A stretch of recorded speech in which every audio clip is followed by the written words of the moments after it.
nobody like this. You ain't seen nobody like this. You hear my sound all over town singing. Whoa. You ain't seen nobody like this. You ain't seen nobody like this. You hear my sound all over town singing. Whoa. I think there's something in the water. If you wanna take a sip, but be careful what you wish for. The faint of heart can't handle it. Everybody wants a piece of someone else's prize, but it ain't free, it don't come cheap. Only the strongest will survive. You ain't seen nobody like this. Good evening and welcome to tonight's San Antonio Soccer Roundtable. We got a full table tonight here. We got from the Striker, Texas, Mr. Jonathan Check. How are you, sir? Doing great. Glad to be on the show for the first time this year. It has. I've asked you a couple of times. You said you wanted to wait till closer. We can't get any much closer to the kickoff of SAFC here.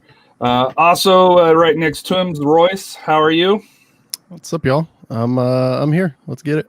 I see you're in full season mode already. You got your cup, you got your shirt, you got your flag, and you got the flag up at the house. Let's go, baby. I'm excited. I'm excited. And then we got the was it the ZZ Top? Was it best dressed man? Rafa, how are you, my friend? Pretty good. How are you? You're looking pretty nice in that new kit there. Yep. Wanted to show it off. Yep. Nice little patch finally. So I got it this Saturday. Pretty good. Even though I prefer Adidas jerseys, but hopefully they'll get a contract for them soon. So we're going to start out with, do we want to start out with the Jose news or the last preseason friendly news? Which one do we want to start out with? I think preseason.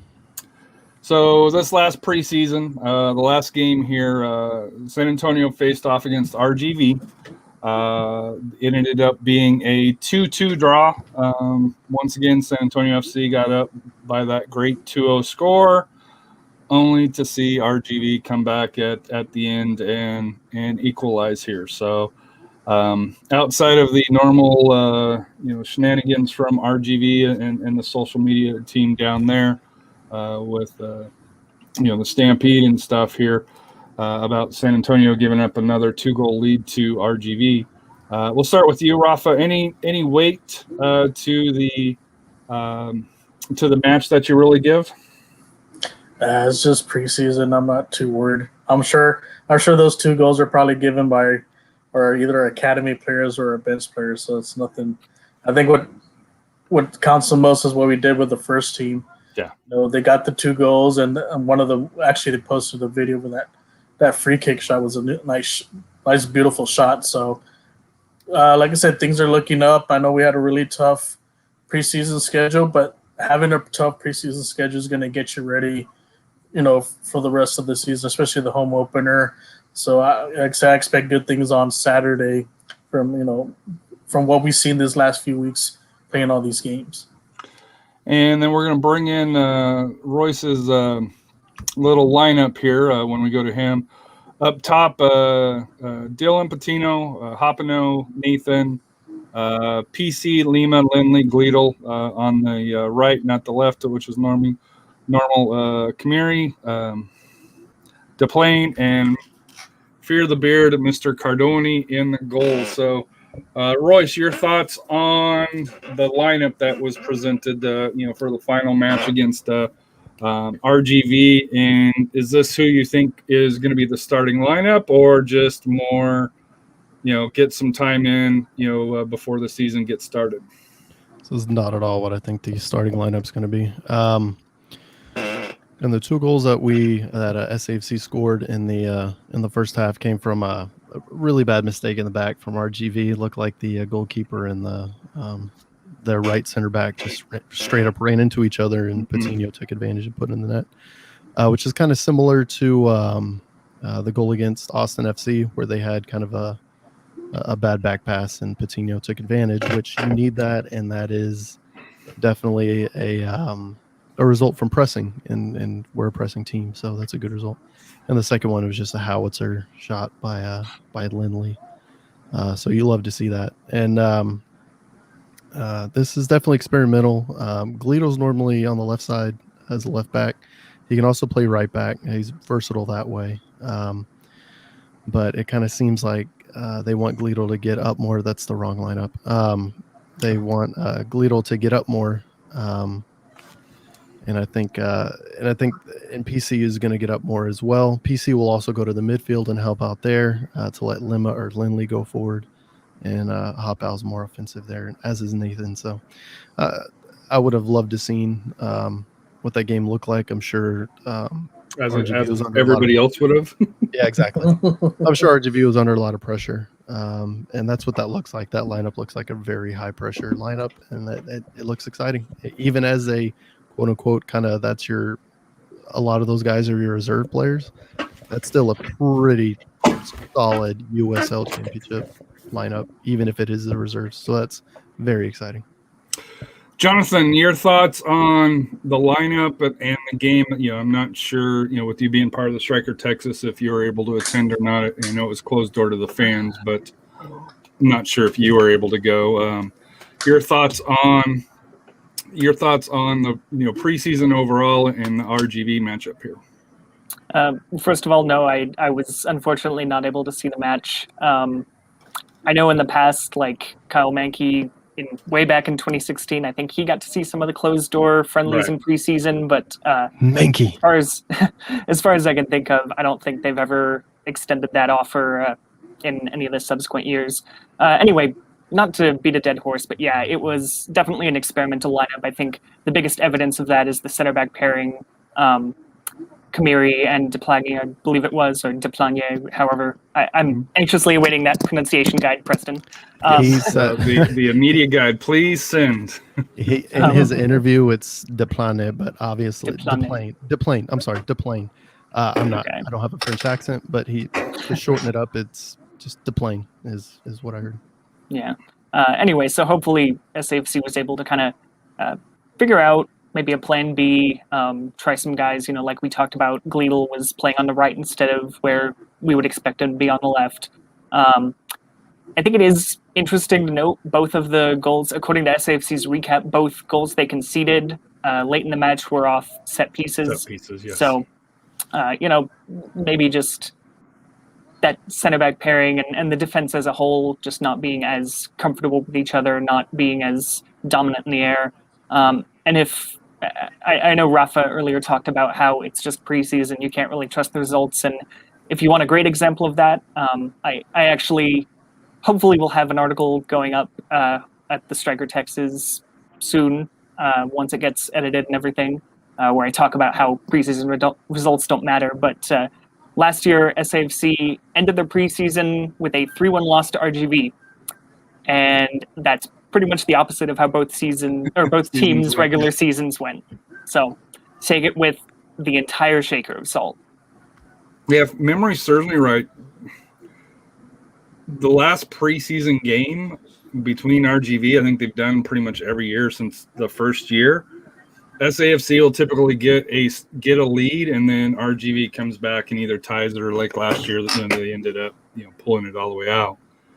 And like I said, I think a lot of it comes from the changes, because that's when they scored, is when they started subbing in players and along those lines there for that here. So, and then I heard it was set pieces, that they scored on, which, to me, I thought it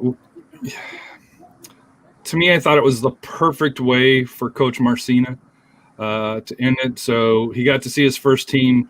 Probably looked very good from what it sounds like, being up 2-0, and from what I've heard, RGV really wasn't, in the match.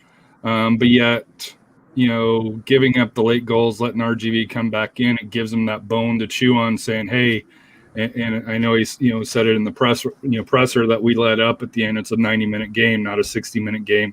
So I think it's one of those two things where I think he's happy with the first team. But I think it still gives that little barbed wire push that he can put on the team this week here. So it starts live against Colorado Springs on this Saturday here. So for that here. The other news here, Jose Gallegos did return from the trial with Bayern Munich and surprise reports, Barcelona.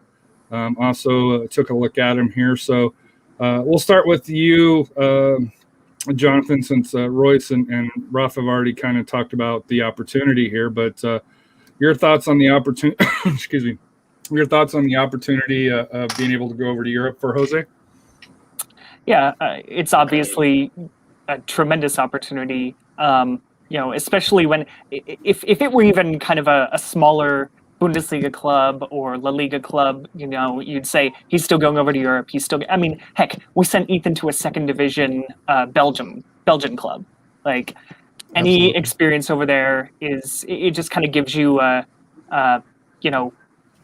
that extra experience, that extra environment, and you have to go over there and you don't know anyone. You've really got to just show your best. But especially because it was Bayern Munich and Barcelona, those are tremendous opportunities. Even if nothing comes of it, I'm sure he would have learned so much. I'm sure he would have been just completely honored to even get a look. And I think it's important to remember he's only 19, I believe. Maybe no, he's probably still 19. So Yeah, 19. it's only experience that's gonna make him better going forward. The one negative, I guess I would say, is he did spend weeks, maybe a month away from SAFC. I mean, we haven't seen him in any preseason matches that I can recall. So Right. I'd be maybe a little worried about his chemistry with the rest of the team, especially because you look at the guys up in attack. There's team. not, there aren't really many guys from last year, but Jose's a great player. Sometimes all it takes is him to just dribble through defense, draw 3 or 4 guys, and it leaves space for Dylan, Coutinho, whoever. I just hope maybe we can get some closure soon enough. Is there not going to be a move? Is there going to be a transfer in the summer? Who knows? Some sources I talked to said that hopefully there would be news to share a week or two after, it was first announced, and we've gotten silence. Royce, your thoughts on it? Yeah, I mean, obviously, I think the week, the 2 weeks between the announcement and us actually hearing anything, which it was more like a month. Those 2 weeks were obviously, I'm pretty sure it was the quarantine that he probably had to go through when he went over there. But I mean, it's super exciting. It's Barcelona and it's Bayern Munich with an SAFC player. It's insane. It's pinch us, we're dreaming. It's insane, and I'm sure Jose's the same way. It's an incredible opportunity. That just means all the eyes in the world are on him now. If you are if you have any sort of attachment with Bayern Munich, if you have any sort of attachment with FC Barcelona, the entire world's looking at you, and we could not be more excited for his future. And I'm hoping the 2-3 months we have with them left, because I mean, I don't see him staying beyond that. Once that European window opens, he's gone, which is awesome, and we're going to support him. And I just hope he lights up the league these next 2 months. So Rafa, on that, do you think SAFC does sell him if they get the opportunity, or do you think they try to wait for the quote unquote right offer?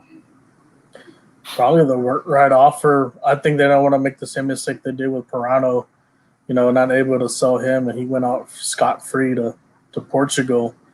But I'm sure there's, like I said, with Bayern Munich and Barcelona taking a look at him, I'm sure there's other teams maybe in the lower division or like in the lower league, maybe like a Villarreal or let's say Dortmund, or just somebody's watching him. If to get invited That's to so one of those insane. 2 clubs, one of those 2 clubs,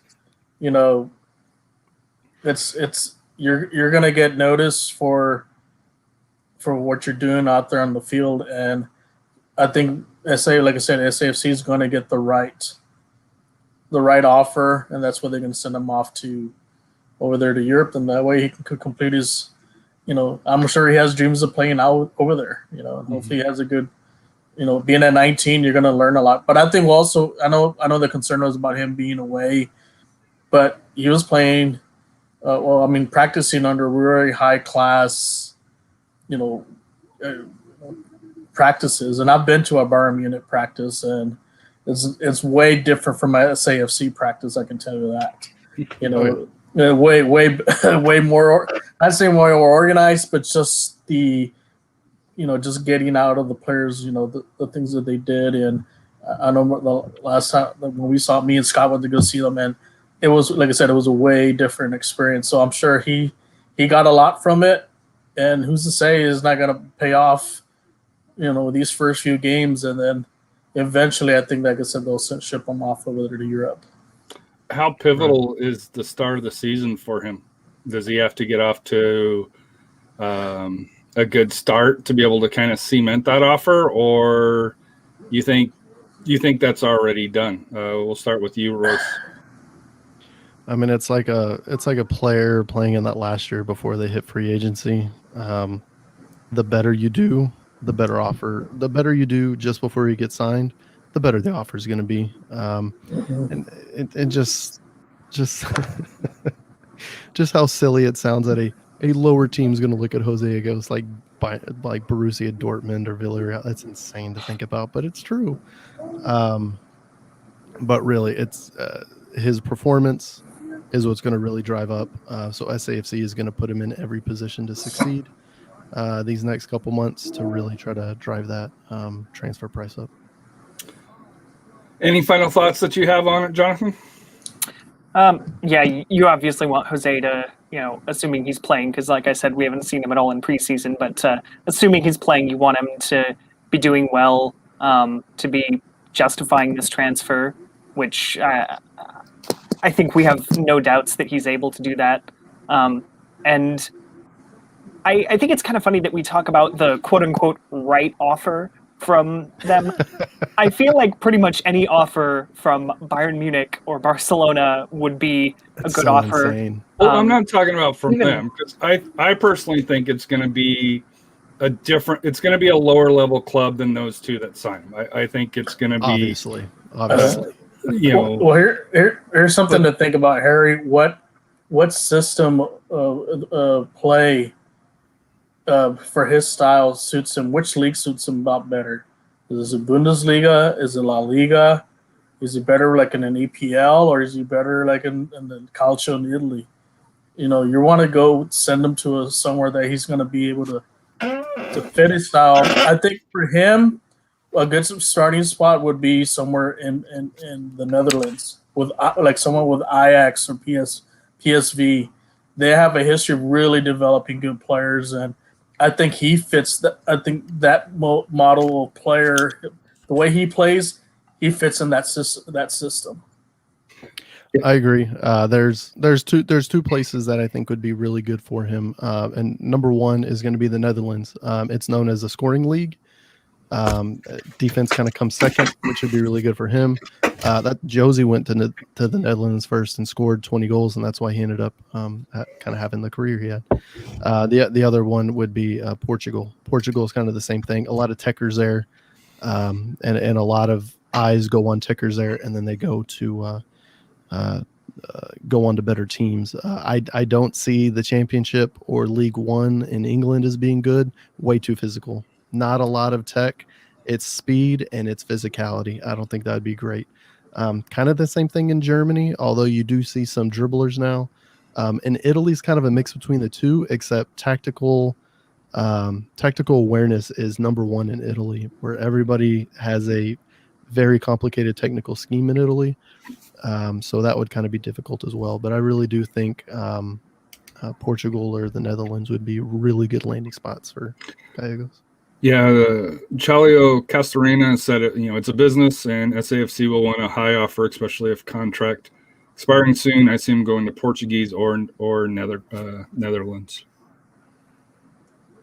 Agreed. And yeah, obviously it's a business. SAFC kind of mortgaged the future, if you will, to try to get a championship with Pirano, which they should have made a better run. But that's I don't know if that's true though, because I think in a non-COVID, I think we probably would have seen a move. The problem with, and I think a lot of people overlook this. Pirano was hurt last year. Remember, he missed the first X amount of games. It's true. So number one, we don't know if he was 100% healthy, and I've heard conflicting reports about the offers that they did or didn't receive. For that here and what those stipulations were with MLS. But to me, I think both Jose and Christian both were looking to go overseas, not to MLS, which I think is a huge difference as well. Absolutely. Number two, COVID killed any ability to transfer. Last year, in my opinion. So they may have thought of, hey, we'll move you, but it's going to be more like what they're doing with Jose. But they didn't. We had a pandemic that changed the world. Right, and that's true. That's going on right now, or Still. it did. That did last month. No, talking about transfers being different. That happened just last month with the NHL trade deadline.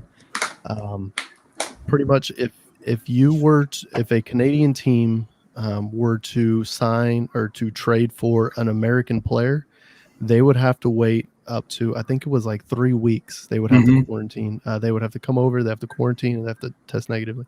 If they were to sign if they were to trade with another Canadian team, they would only have to wait 10 days. So, and that's, in those 10 days difference, that's 3 or 4 games, and they're only playing 56 games. That's a large chunk of the season. So you saw a lot of the Canadian teams just trade with each other. I know let's not go into hockey talk. I could do that all day as well, but for sure, the pandemic definitely did kind of kill the market as far as not necessarily going to the normal trading partners, but going outside of that. That's definitely an issue, and definitely Gallegos and Pirano did not want to go to MLS, and that's just because once you play for MLS, you're kind of stuck there, and then to get traded from MLS, you have to get the approval of the entire league, which is just so silly, and it really complicates things. So that's why a lot of the kids like to stay in the USL, because it just makes the trip abroad easier. On Europe. Correct. So speaking of young kids, SAFC announced this week forward Abraham Lincoln and Fabrizio Bernal, midfielder Rocky Perez, and defender Roman Holt. I think Lincoln, Bernal, and Perez were players that were signed on academy contracts last year. The new one is Roman Holt from that here. So we'll start with you, Jonathan. Your thoughts on the new academy kids, this year's batch. Any favorite that you see that's going to be taking the step up? I don't think I really have that much to say. We haven't seen very much of these guys. Or heard anything about the academy, because since it went to MLS next, it's basically not transparent like MLS. Yeah, completely switching academy systems doesn't help either. Even then, though, previously, we didn't hear or see much about the academy. But obviously, it's great to have these guys integrated into the system. They've been training with the team, obviously, at least this year, and probably before this, if we're being honest.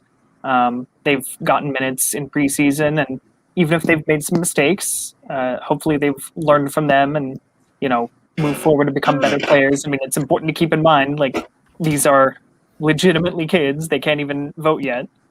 And hopefully they get more minutes this year. Even if it's only a few appearances, because I feel like some of the academy guys we saw last year, I was looking earlier, I think it was Fabrizio Bernal got 4 minutes, and that was basically it. Obviously, they have to, earn their opportunity, as we see SAFC talking about. But if nothing else, they made this first step. Keep it up in training and hopefully get more minutes. Your thoughts, Rafa? I just don't think we're going to see him too much of them. I mean, this is just more for them to train with the first team, see who can stand out towards the end of the season. I mean, if they play, maybe we're blowing a team out, or something's happening bad to us, or maybe I think what kind of hurt is not being in that U.S. Open Cup. Maybe they would have seen We've seen a lot more games. action, some more action. Exactly. But we're not going to be able to have that. So unless we're having a friendly like the one we normally have in July, we'll see if that happens or not. We probably won't get to see as much of them, but as long as they work hard and do something and practice and really kind of stand out, then maybe we'll see the next Gallegos or Torres pop out of that bunch of four.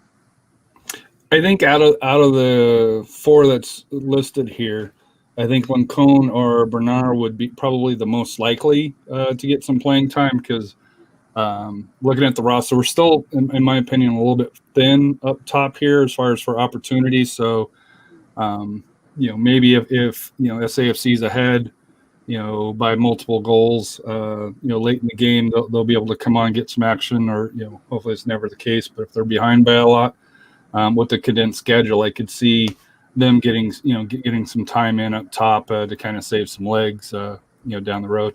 Any thoughts on that from you, Royce? It seems like Holt kind of took over for Ramsey spot.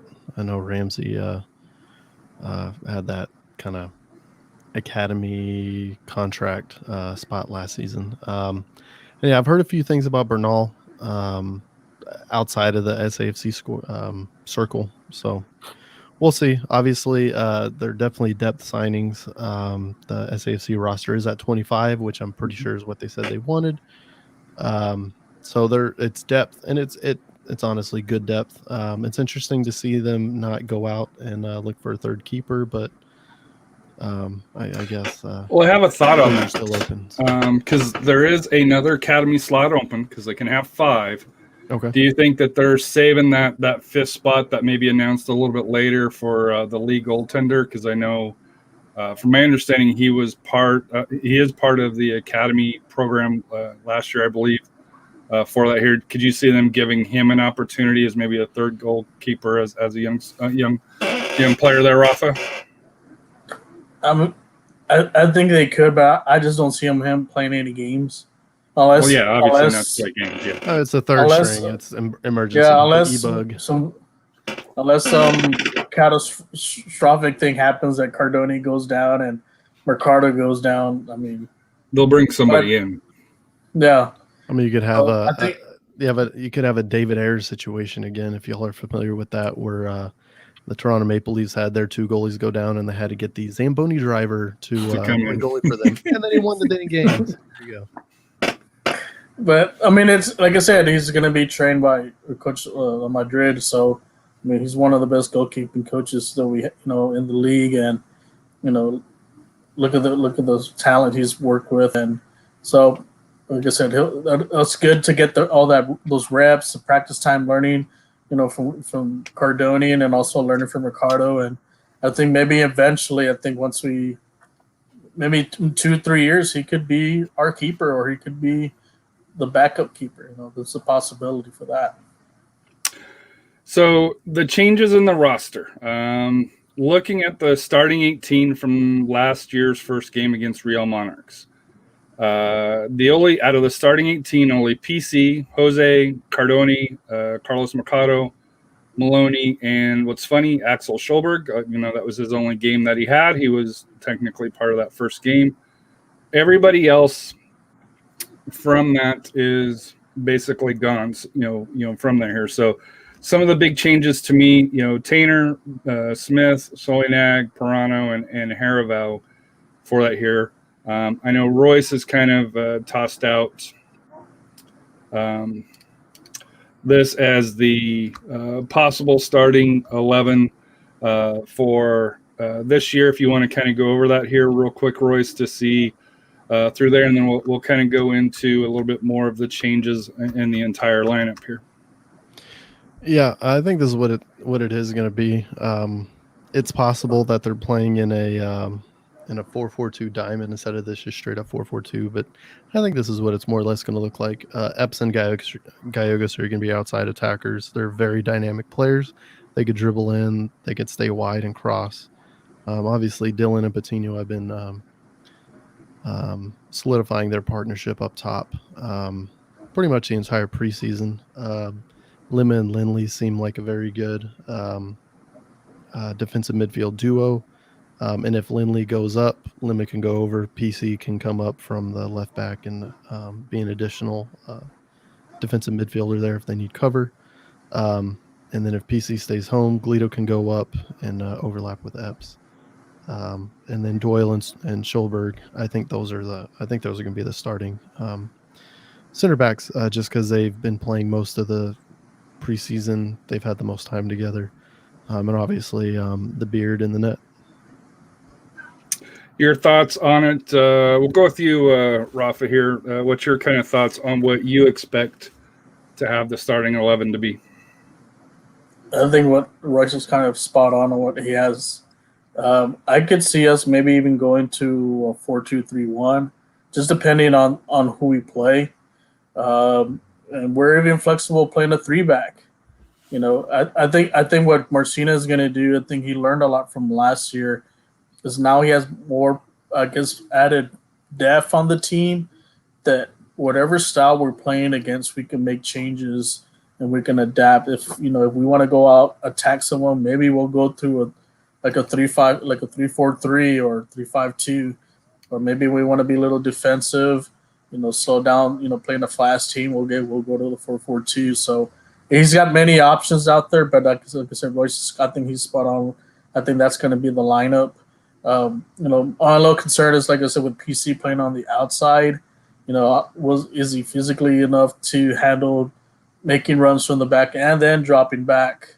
Is that going to take a little toll on him, or is he out of place? I'd rather see him in the middle because he's kind of like our playmaker.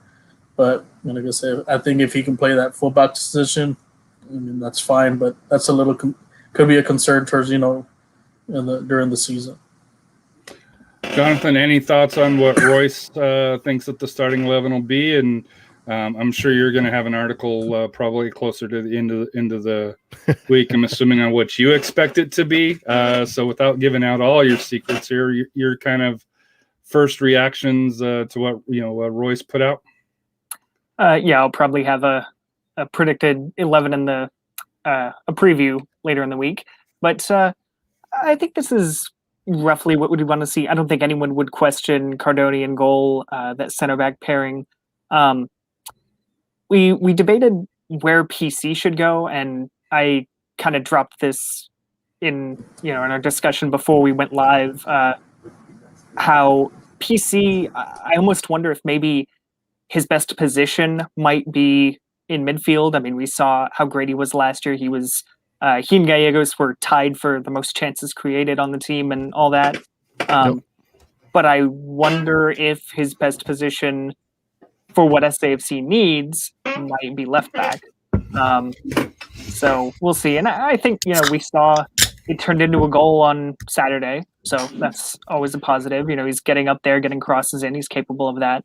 The other question I would have, like I was saying, Gallegos missed some of preseason. Even if he was with Bayern and Barca, you still might lack some of that chemistry. But then again, if PC is the left back behind him, if you've got those two guys out on the left, they worked together in midfield last year. So maybe that's just they've got the chemistry there. Maybe that works just fine.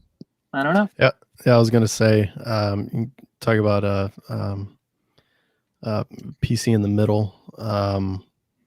When you have the switch, man, I cannot think of where I was going to go with that. Wow, I just had a brain fart. Good Lord. Okay, moving on. So looking at the roster, there is just, to me, so much talent that's still sitting on the bench here. Like, Emil Suelo. Real quick. I remember what I was going to say. PC as a midfielder playing left back is much better than a couple years ago when we tried to have Jack Barnby play left back. So, PC as left back, much better. Yeah. Or our friend of the podcast, Omar Cummings, was it? No, or was it? Yeah, was it Omar?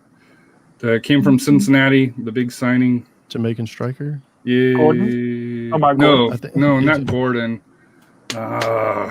Lance Lang. Lance Lang. Lance Lang. That's what it was. I was like, Lang Omar, is the- Omar was the Scorpion days, and he was a forward. What are we talking no, about? You're talking about Lance Lang playing left back, and then he had that one run where he went forward and then just unleashed a shot, and everyone's like, maybe he doesn't need to be there. Yeah, I remember that.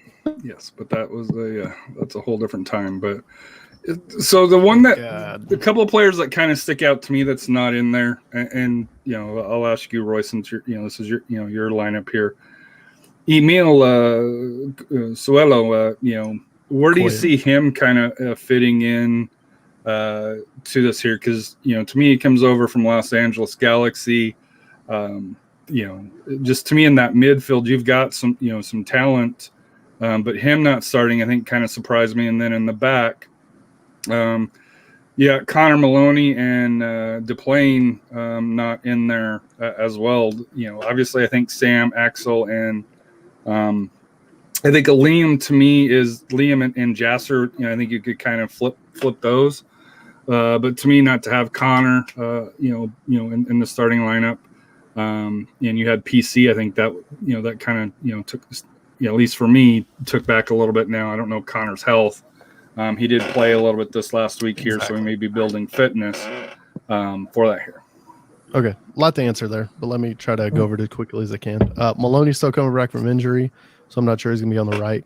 At the same time, Gleedle is more mobile than Maloney is. Maloney's more of a stay back, and that's when you had when last season when Maloney would stay back, Blake Smith would go forward. So. And in that formation that I had, PC is going to be the one that's more going to stay back. He'll go forward every once in a while, but he's more likely to stay back like Maloney. And Gleedle's the one that's going to go up. Correct. Your question about Cuello, where does Cuello go? He's a great midfielder, a very, very good, solid USL midfielder. He's also a number 10. He's not necessarily defensive. He's not necessarily a number 8. So he will play whenever we play with a 10. So that's going to mean if it is a 4-4-2, it's going to be a 4-4-2 diamond, and he's going to be at the tip of that with Dylan and Patino up top, and Gallegos may be on the left side of that diamond, and you're only going to have one defensive midfielder. So we'll see how that goes. And if you do have that, you may see PC. Kind of tucking in the middle to help out in the defensive midfield, and the back line may go to a back 3 to accommodate that. At the same time, the formation that I wanted to see, and we'll see if it happens, is I want to see a 4-4-3, and if you see a 4-4-3, that's too many. 4-3-3. If you see a 4-3-3, then you are going to need basically a number 10, and that's where Cuello would be up. And instead of that midfield diamond, you'd have that diamond go forward. And so you'd have the 10, you'd have your 2 wingers, you'd have Gallegos and Epps, and then you'd have Dylan or Patino up top, whoever the striker in that particular formation is going to be. And that's going to be the 4-3-3 is similar to what Liverpool has. And you have your front 3, and the front 3 would be, like I said, it would probably be Patino as a striker, and then Gallegos and Epps, and that would be similar to Firmino, Mane, and Salah. So we'll see how that goes, and we'll see what Marcina rolls out with on Saturday. Your thoughts, Rafa? And just on the depth for there? I mean, I think this will put up. I think we're going to have a little more depth than we had last year. As you can see that. So I think what they learned from last year is like we need to build a team for the long haul, especially with that rough patch towards the end. October, the 7 games in October. Yeah, so we don't want to end up being sunk like Red October. So we gotta get all the players, all the depth that we need because, like I said, it's a long season. You know, we lost a couple players last year that affected our play. Like when Herva went out, that really affected a lot of the defense. So I think they took the precautions to say, let's build enough depth that way, even if we lose one, someone else will come fit in that role, and we won't miss a beat. So, but I do, like I said, I do see them changing it up on formations depending on who they play as far as some of the matchups.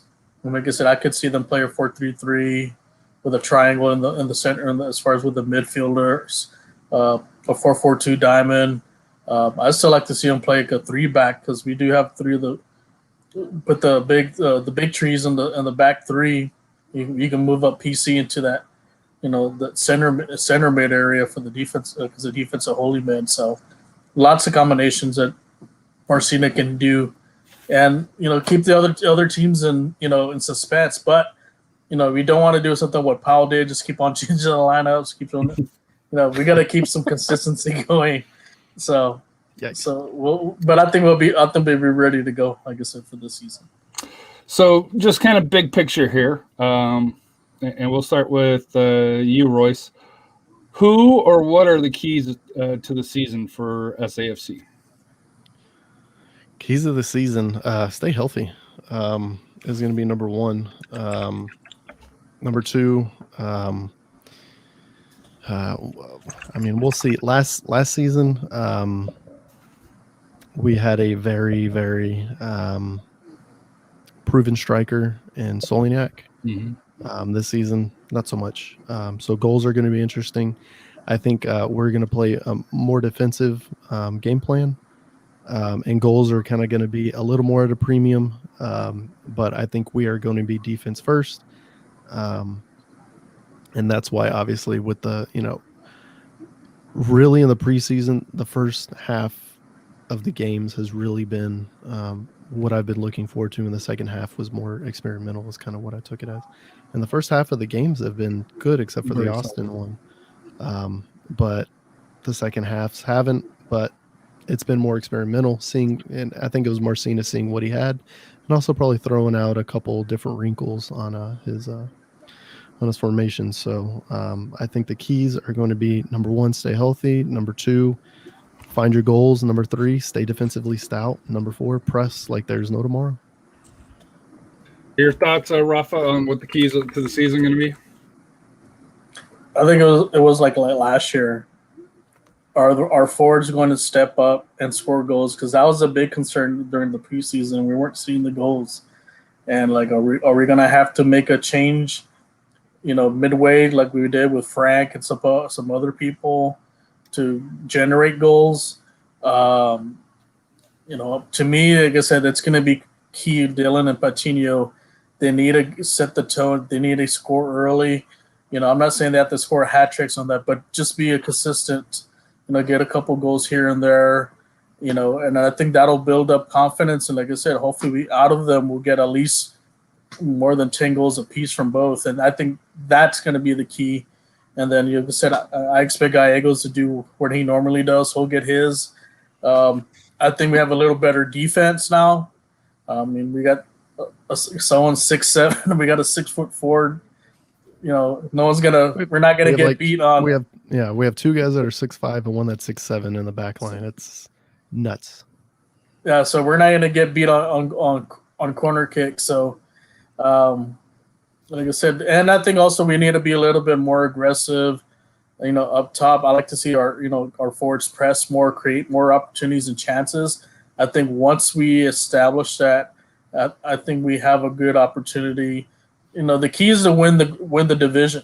Mm-hmm. Winning the division is going to help. That way we get a, exactly. First, second round in the playoffs here at home.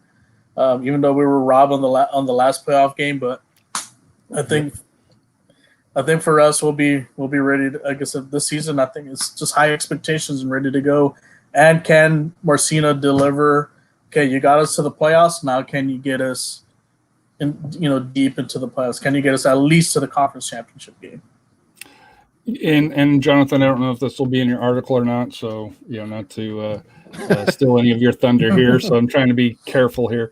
But any thoughts to the keys that you want to share at this time, or save it for possibly an upcoming article? I don't think I necessarily have anything to save. I'm not doing some grand master plan for the 2021 season or anything.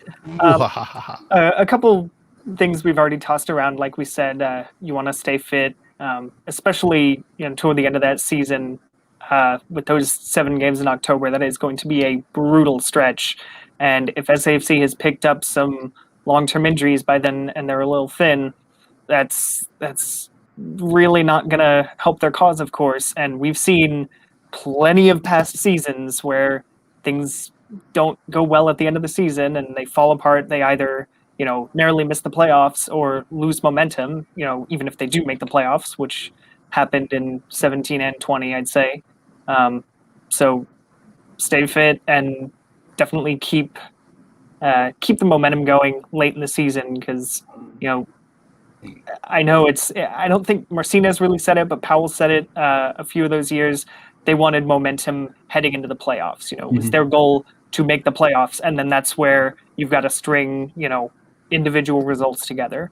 I'd also say just kind of focusing on sort of making the whole system work. We talked about how in the past we've had attackers like Sulignac and Parano really scoring a lot of goals, creating a lot of things. We haven't necessarily seen that from Dylan and Patino, like we've said. I mean, even Patino's 2 goals were kind of poacher's goals. He picked picked the goalkeeper's pocket, but which are still not bad, but definitely not in the run of play. But honestly, maybe that's okay if they're able to kind of be a nuisance and sort of distract the defenders, because you've got guys, in that ideal starting 11 we had. I mean, Gallegos can obviously do a number on defenses. I'm sure Hopiao, I think, was who we had on the other side. He can dribble at defenders. Maybe it was Epps. I don't know. It was one of those. Yeah, it was okay. We were showing Hopiao for the last match. Last match was Hopiao, and Nathan was on the other side. Full gotcha. Yeah. And then also you look at Lindley and Lima getting forward from the center of midfield. Obviously, they're we saw with that highlight, Lindley is capable of striking quite a ball from distance. So even if the forwards aren't necessarily scoring goals, if they are doing their job in the system and drawing that attention, as long as someone scores, as long as SAFC is getting those wins, it's all great. Yeah, important related question. When's the last time Manchester City started a true striker in their team? We're gonna get to that's European here in a little bit. I'm just saying. It's been 2 months since Manchester City's actually played a true number 9, and the goals are coming from somewhere because everybody plays a false 9 in that flipping team. It's insane, but you do want to have balance. You want to have balance. That's the big thing. I think some teams, I noticed in USL, they depend on one guy that scores all the goals. And if you shut him down, then you don't have where you're going to generate offense. So as long as you have balance, like I said, I can see Epps scoring some of those long. That's what we're missing is shots from outside. If Gallegos and then Epps can do that and get at least maybe 3 or 4 goals from that, that's going to help, keep our 2 forwards from being covered all the time. It's going to open more doors for that. So going into the season, and then I've had this, even coaching wise, is having a balance of players of scoring enough goals, like 5 here, 4 here, 5 there. It's going to make things a lot easier when you start playing. Plus, you won't be able to get marked as well. To me, my big key here is, I think last year we didn't really have somebody that shot from distance outside the box here. I think a lot of our attempts were inside the box. Hold on, time out. Hold on. Does nobody remember Ballone with some how many shots from outside? He was the only one though, but he was our forward. Mm-hmm. But it was somebody. But here's where I think this is going to be different is you've got the midfielders that's going to be able to take the shots from outside the box, and then you got Patino, who's big enough in the middle to absorb the pressure and the physicality to be able to get those, knock in the cheap goals, and I know they're not cheap, but knock in like the one that he did this week here, where the poacher's goal, the poacher, the cleanup goal. That I think we missed last year. And, Solinag was good, but we missed that big forward up front, especially if you're going to be, trying to cross a little bit more, if you're going to be trying to do a little bit more outshot. Because I think, and like I said, last year was last year, but I think that we were more too creative on the outside and trying to get into the box to create it than the actual, hey, let's take a shot from distance and have confidence that you got somebody that can poach them or clean them up in. So to me, that's going to be kind of the key for me, is if we can get more of those cheap goals, coming in kind of like what Frank the Tank was able to do many years ago. Where he was just, you'd have people that would take the shots out, and he would just be in that right position to be able to get the chip in goals. Moving on to this week here, we face Colorado Switchbacks, or what's being called Union West, because the new coach is Brendan Burke, who came from Bethlehem Steel Union 2, who's a good coach. So let's not kid ourselves. He is a good coach. To me, kind of the players, Haji Berry, Jose Torres, which I know he's a little bit older, but he's had 250 caps with in Liga MX with Pachuca and Tigres, and 26 caps with the U.S. men's national team. So obviously he's got some talent. Philip Mayaca, which was the third pick in the draft by the Colorado Rapids, and he was rumored to be the first pick, to be the first selection overall, but Austin FC, of course, went with a different direction. And then Dylan Serena, a left back, also played with the Rapids.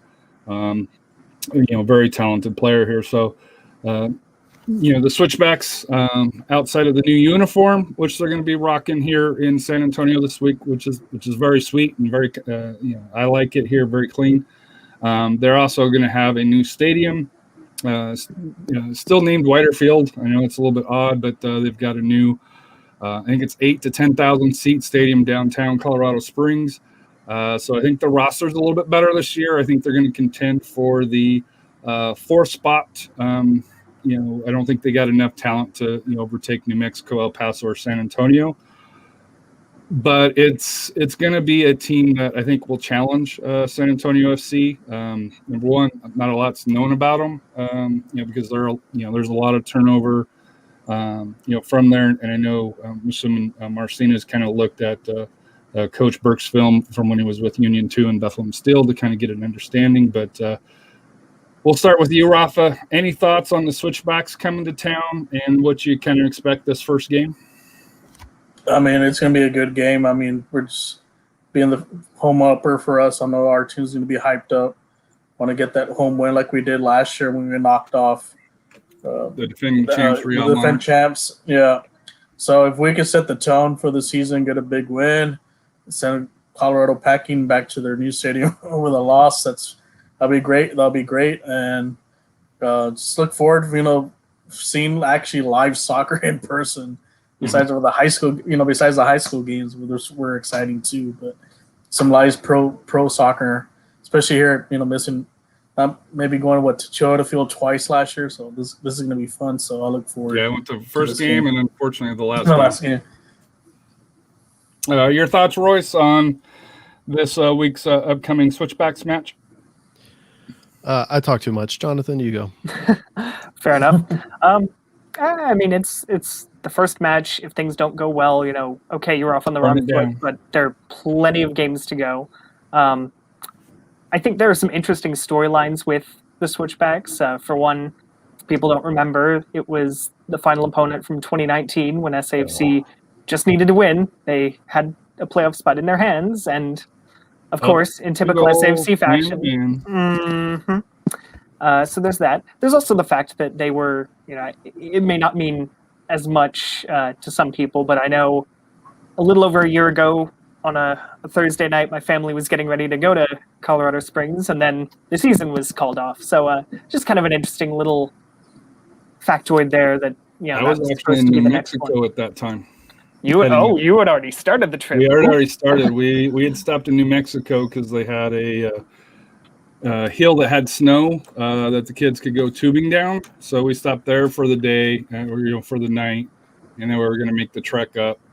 And then that's when we found out. And obviously, we didn't continue going north. We ended up coming back to back east. So Yeah. for that, yeah. But anyway, if nothing else, it's just going to be great to get back to Toyota Field. I mean, you guys were talking about how you only attended a couple matches last season. For me, it was the preseason game against FC Dallas, the home opener, and that was it. I have not been to Toyota Field in over a year, besides the intro video that I filmed for the Striker. That doesn't count. That was just me and my dad there. This is the longest hiatus I've had from Toyota Field since it opened in 2013. So it's just going to be great to get back out there, and hopefully we see a good soccer game. I'm obviously, you guys are going to root for SAFC. It makes my job easier if they do well, but I just want to see good soccer, if nothing else. So I know we're getting close to the hour here, but with having Jonathan, Royce, and Rafa, we can't end the show out talking about the Super League and how quick it went away, and especially we'll start with you, Jonathan, because your team is. Then we'll go to Rafa because his team was in. I'm not sure who Royce's team is. He seems to like a lot of teams.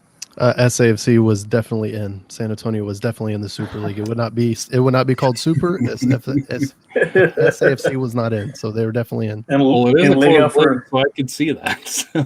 To be fair, isn't Rafa's team technically still in it? That's not wrong. And Well, I don't know who Perez, Rafa's, or pardon me, who's Perez Royce's keeps. team. Oh yeah, Perez Rafa's keeps team is flapping still his in, mouth. Daddy Florentino, yeah.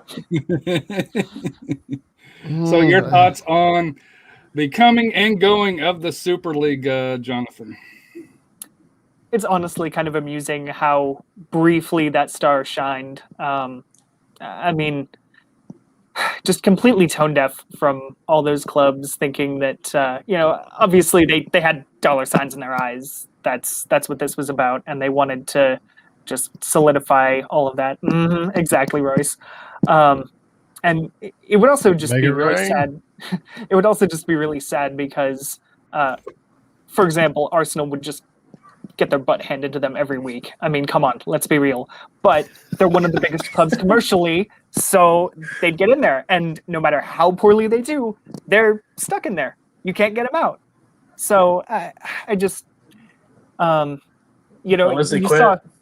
you saw these other teams wearing shirts that said, earn it. And even as a Manchester City fan, I am more than happy for us to earn those opportunities, whether we're winning the league or whether, it's Pep's first season, for example. We had to go through the playoff, actually. I think you've got to keep it open. You've got to make sure that you're always getting the best clubs rotating in and out, and don't let it stratify. Don't have all these teams that are there. If they're good enough, if they really deserve it, they'll earn it year after year.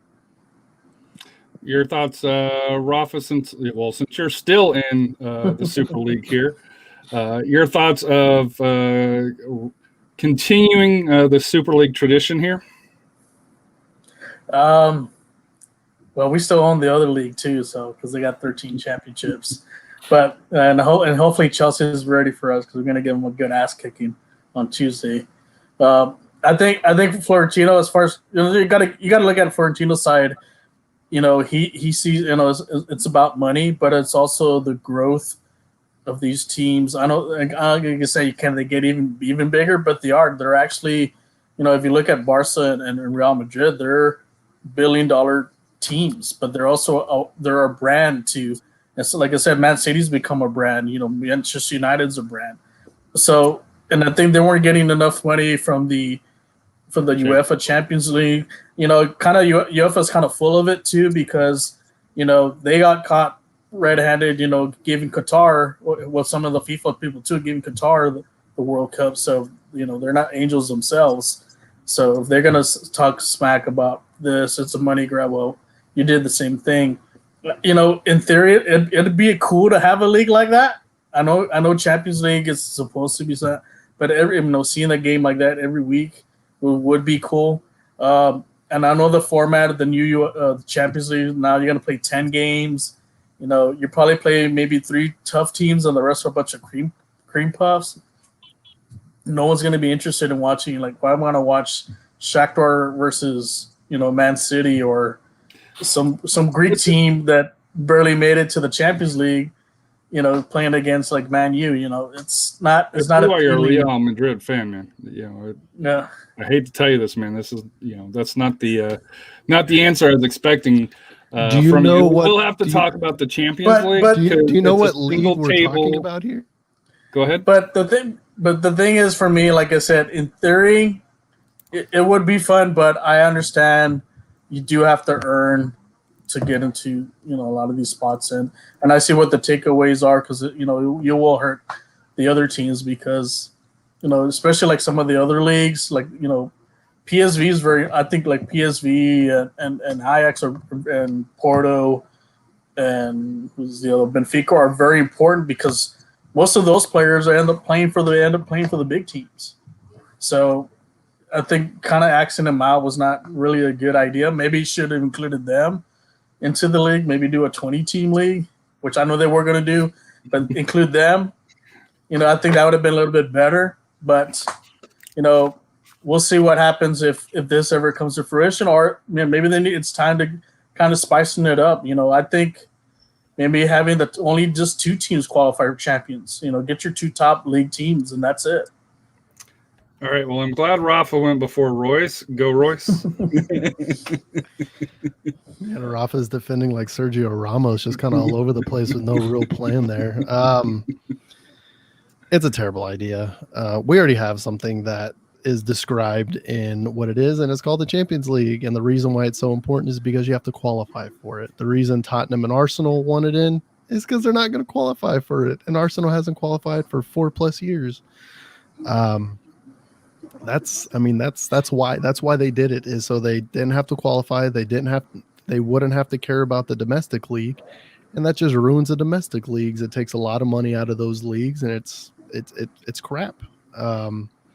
And yeah, pretty much all they saw was money signs, like, ooh, we can get a new TV deal. We don't have to share it with those other little lonely teams. It's like, no, dude, the only reason you're there is because those lowly teams, you were with them. You were one of them. Manchester City, they hadn't won anything for 86 years. And then they go and win. Now, somebody won in 86 years. They didn't win the league. 86. They won. You're thinking, of the I Red guess, Sox. of No, I'm thinking of the maybe it was Boston Red Sox. Okay. Yeah, they hadn't won the World Series in 86. I was going to say, excuse me, sir. But City was like 60 years. They hadn't won anything, or 40 or something. I just remember the countdown thing whenever they won. When he meant Leicester City. Oh, Leicester hadn't won anything. Yeah, Leicester. There wouldn't be a Leicester if you have this stupid European Super League. Or Atalanta too. Yeah. Well, Porto wouldn't be invited. Porto won not too long ago. Portsmouth won it not that long ago. You'd have a lot of teams that have won it, wouldn't even be able to qualify for it. It's dumb. It really is dumb. You had that Monaco team go really far. They wouldn't have been invited. And now that Monaco team, you got Mbappe, you got a lot of top players. You would have never heard of any of them, and that's why the Champions League is so big. It's the exposure of the small teams with the big players that come up and do great things. But if that's the case, how would you feel about MLS and Liga MX merging? Oh, MLS sucks. I hate MLS. Why are we talking about? But I'm just saying, but that's rumored that those two leagues may merge. Okay. Would it be the same thing? Because all the no. Juarez, Leon, and all them, they're gonna beat the crap out of more than 3/4 of the MLS teams. No, that's very true. No, I don't think it's anywhere. I don't think it's anywhere near the same thing, because number one, there's no pro rel MLS. There's no real small teams that MLS is helping. Number two, there's no real pro rel in Mexico either with the Caballeros agreement. There's no real you don't have that. So basically you're combining like in baseball, you're combining the National League and the American League. That's all you're doing whenever you combine MX, or what are they going to call it? MLX. But that's how I see it with this Super League too. It's kind of similar to that. But I mean, imagine it, thinking like what Florentino is thinking, eventually how would you feel they end up doing like a World League? Let's say you include a would you rather see a Boca Juniors versus like Barcelona game? You already have the Club World Cup. You already have that. That's already a thing, and you have to but all the best teams are on there. That's the thing. I mean, all of the champion. Whenever you win a league, you qualify for the Club World Cup, and it's a big competition. You have to qualify. But the Asian champion can beat Palmeiras or Boca Juniors, Independiente. I mean, I don't think they can even beat Club America. We're talking different things here. It's about qualifying. You have to qualify for it, and for that Super League, you don't have to qualify for it, and that's the big problem. There were 5 rotating slots. Yeah, so there were 15 permanent members and 5, quote unquote rotating slots. Yeah, that doesn't. It wasn't around long enough to know what would the 5 rotating slots. So more likely those 5 were going to be either Porto. It's going to be Porto, Benfica, PSV, and Ajax. We're going to get those 4, and then maybe another German team. That's what, or could be, or it could have been Monaco or Lyon. Well, I mean, 0 German teams would participate in that anyway because of the 51% rule. But and PSG is part of their ownership is the person who runs UEFA. So PSG was never joining that either, or any of the French league for that matter. But I mean, the rollout was just so ill, just poor. It was absolutely poor. I mean, they're like, we're going to have these 12 teams, but it's going to be 15 ultimately. And then we're going to have 5 rotating slots. It's like, well, what were those other 3 teams? You didn't even announce your the full roster of teams that were going to be permanent. And it's pretty obvious because they wanted Dortmund, they wanted Bayern Munich, and they wanted PSG, but they didn't even give it enough time to figure out, oh, these guys aren't joining us because it's against the law. And the same thing with England. The reason why it fell so quickly was because in England, in the Premier League, whenever the Premier League votes on rules or they vote on new laws or whatever, it has to be a 75% majority. So 15 teams have to agree. That's why it was so crucial that 6 Premier League teams join the Super League, so they can go beyond that and they can basically do whatever they want. So the second that one team, i.e. Chelsea, came out and said, guys, we're not so sure about this, we're going to pull out, that means only 5 teams were left and they were susceptible to whatever the other 16 teams wanted to do. That's why all the other Premier League teams pulled out as soon as they did, was because they lost that. They basically lost their filibuster majority or their filibuster minority. And once that happened, they saw the writing on the wall, they pulled out. And once the Premier League pulls out, that's the money league, everyone pulls out. And then, I mean, you still have Perez there and Real Madrid. Like, I don't know why everybody, it's like, it's because it's a bad idea, especially right now. It's a bad idea, especially with this economy. Read the room, dude. Read the room. And that guy does not know how to read a room. So my thoughts on it is, what's done is done, but I want to see kind of the inner workings of it, because I was listening to the kickoff show, on YouTube from England, and they brought up a fascinating point that I didn't think about. And was it a year or 2 ago, Newcastle United had a possible takeover bid that Tottenham was really against, and obviously you're not putting this league together quickly. This has probably been done over a couple of years, so I'll be interested to see what kind of the fallout or what the punishment's going to be. And I know the Newcastle owners, with them being from Saudi Arabia, that there was other baggage that came with it. But if these 6 kind of colluded to keep that ownership out, for it here, for protecting their roles, especially like Tottenham. Arsenal, as far as, to be able to say, hey, we're part of the Big Six, for that here. I know for me, I'm just waiting to see what the fallout is going to be, because there has to be something. It was against the rules of the EPL to join another league. And it'll be kind of interesting to see what they actually did. They sign stuff, did they commit any money, what that fallout's going to be, and then how much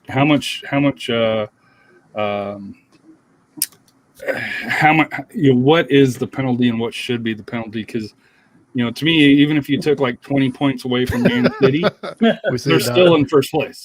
So what's the teeth that's going to be behind that, and I think that's going to be the next drama that comes up for that here. But final thoughts. We'll start with the guest here, and thank you, Doc, from tuning in from Guam here, and hopefully you have safe travels back stateside if you're coming back this week, for this week's game.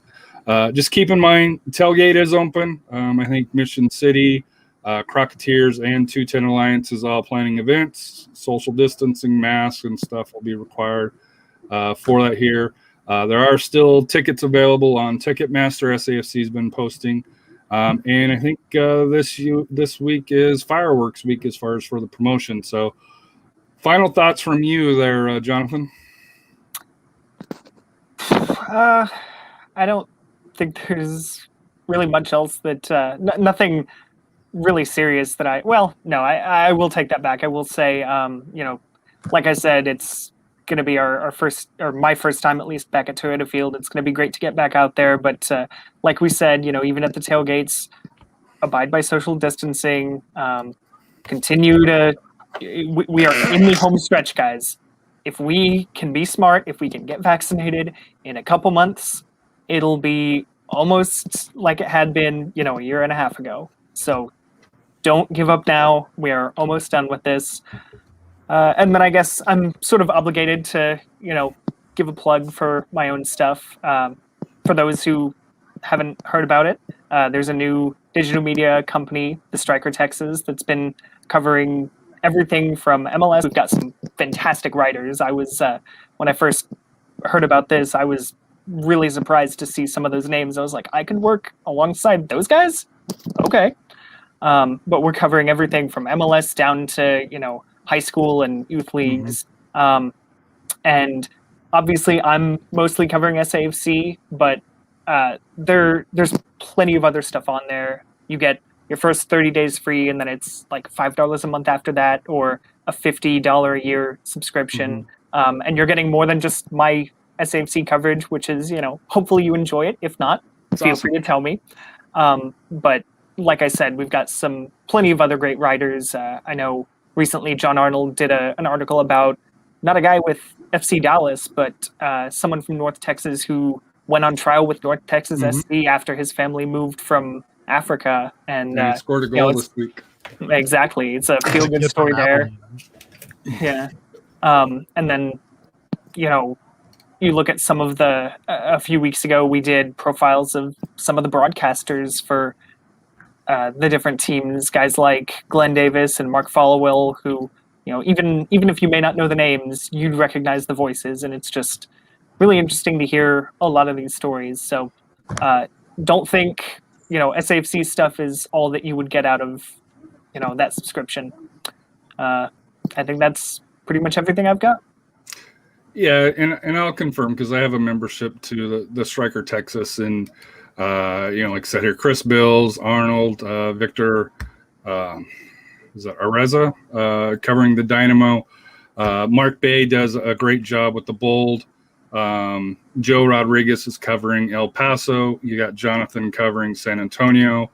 They cover the Dash as well. RGV, we had Nate on previously, from the Striker Texas, who covers the RGV Valley for that here. So to me, if you can, help support, the Striker Texas, that way we can help grow the game. Just like, helping support, the podcast here as well here. It's much appreciated, from everybody for that here. So that way we can help turn Texas into a soccer state and not just a football state.